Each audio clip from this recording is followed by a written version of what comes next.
Mauvais résultat, mauvais match, mauvaise soirée. C'est résumé. Il n'y a pas d'autre mot.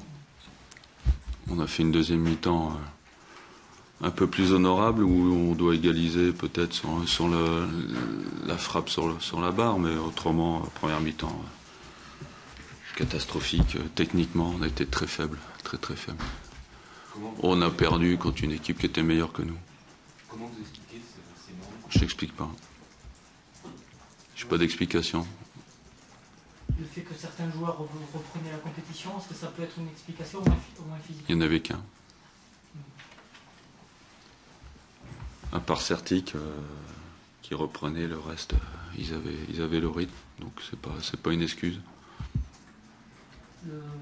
Des difficultés à trouver Henri Cévé en première mi-temps notamment, aussi dans le jeu, c'était aussi des problèmes. Oui, à partir du moment où on n'arrive pas à faire un contrôle et une passe, évidemment qu'on a du mal à se trouver. Ça, c'est logique.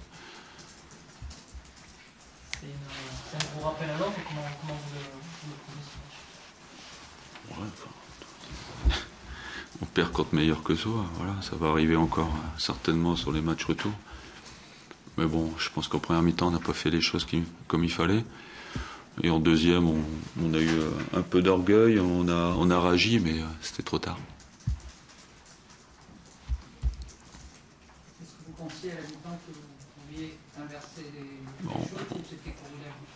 Ah non, évidemment, à la mi-temps avec un but d'écart, enfin même pas à 0-0, on pouvait, mais bon, il fallait rectifier complètement les choses techniquement. Techniquement, on était trop faible pour exister dans ce match.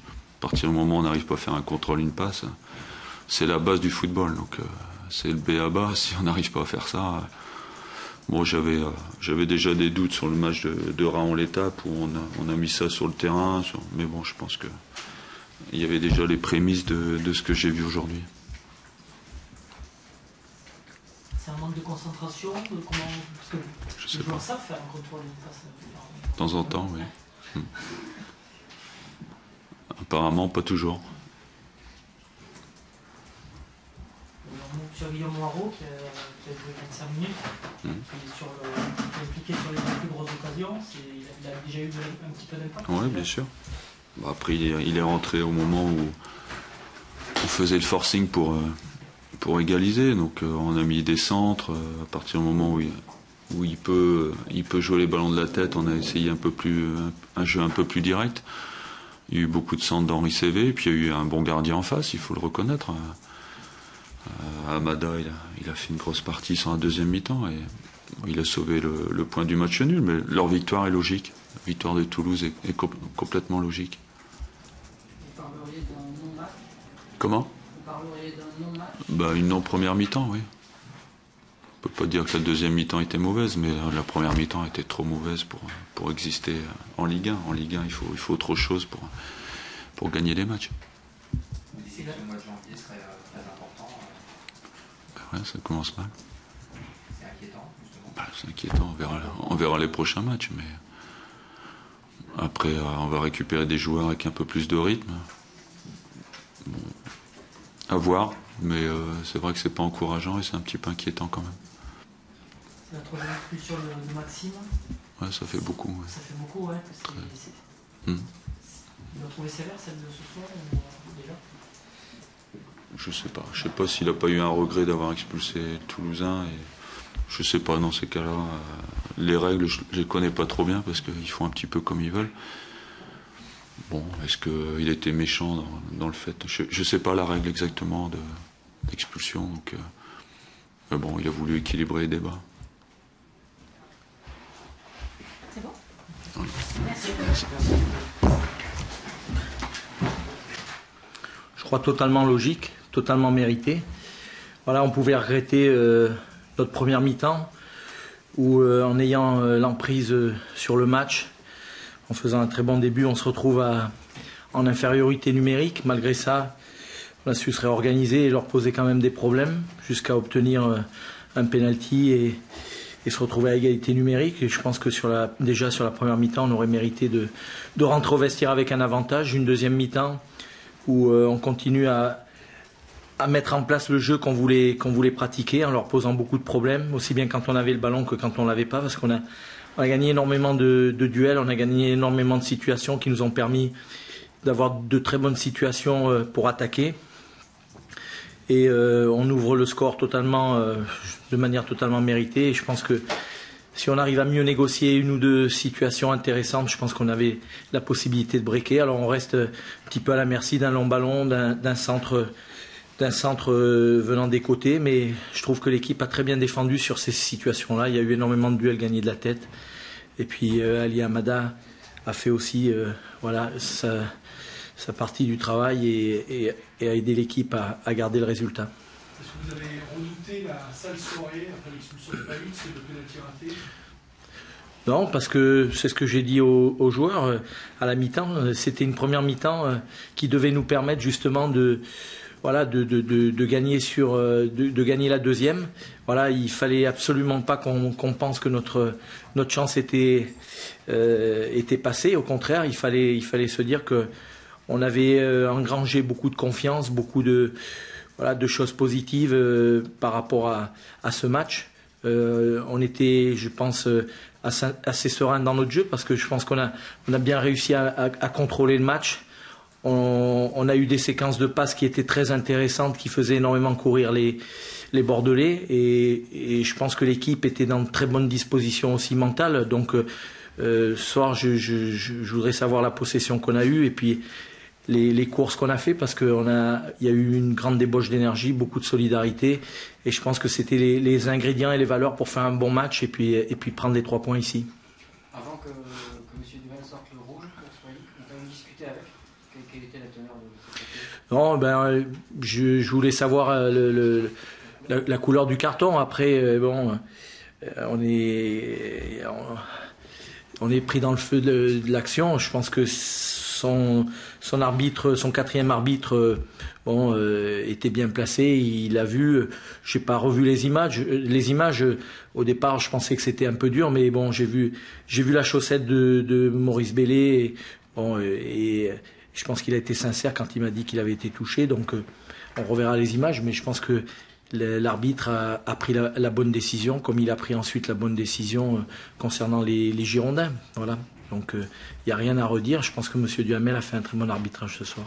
Au-delà du résultat, là, est-ce que la manière dont votre équipe a joué ce soir peut vous donner des bonnes ambitions pour la deuxième partie de saison? En tout cas, est-ce que ça vous fait basculer du bon côté de la barrière? Je pense qu'il ne faut pas parler d'ambition après une victoire, mais si vous voulez, je l'ai déjà dit, les ambitions et les objectifs qu'on doit avoir pour cette deuxième partie, c'est de s'améliorer au niveau de notre jeu dans le réalisme et dans l'efficacité offensive et défensive. Je veux dire, on sait que ça a pris un petit peu de temps. Il y a eu des arrivées, il y a eu pas mal de départs, des arrivées tardives. Il fallait être patient. Voilà, la cohésion, elle se met en place petit à petit. Je pense qu'on a une équipe qui a envie de pratiquer du jeu et on a une équipe qui a envie de mettre en place le jeu qu'elle est capable de faire avec un bon contrôle du match. Ça a été le cas ce soir, donc c'est ce qui m'intéresse le plus. Après, on avait envie de faire un bon résultat. Ici, c'est particulier. Voilà, c'est le derby. J'en profite pour dédier ce succès à tous les supporters toulousains. Je pense que ils avaient vraiment envie qu'on fasse un bon match et un bon résultat. Donc ce soir, la victoire, elle est pour les joueurs, mais elle est surtout pour les supporters. Vous pouvez nous dire un petit mot sur Guillaume Moirot? Comment vous l'avez trouvé pour son retour en France? Oui, vous savez, j'ai pas trop eu le temps de l'observer. Il y avait beaucoup de choses à faire. Ça a été un match très tactique parce qu'il y a eu beaucoup de changements de position. Donc il fallait être très concentré dans ce qu'on mettait en place. Voilà, il y a eu beaucoup de changements de fait. Donc j'ai pas trop eu le temps d'observer l'entrée de Guillaume Moirot. Je pense que je l'ai vu peser sur la défense, sur des ballons qui venaient des côtés, sur du jeu vertical aussi. Voilà, je pense que c'est quand même un joueur qui va beaucoup apporter à Bordeaux. C'est vraiment un renfort. Et je pense que cette équipe des Girondins, elle avait déjà un effectif solide. Je pense que ça va être un plus pour cette équipe. En faisant ce type de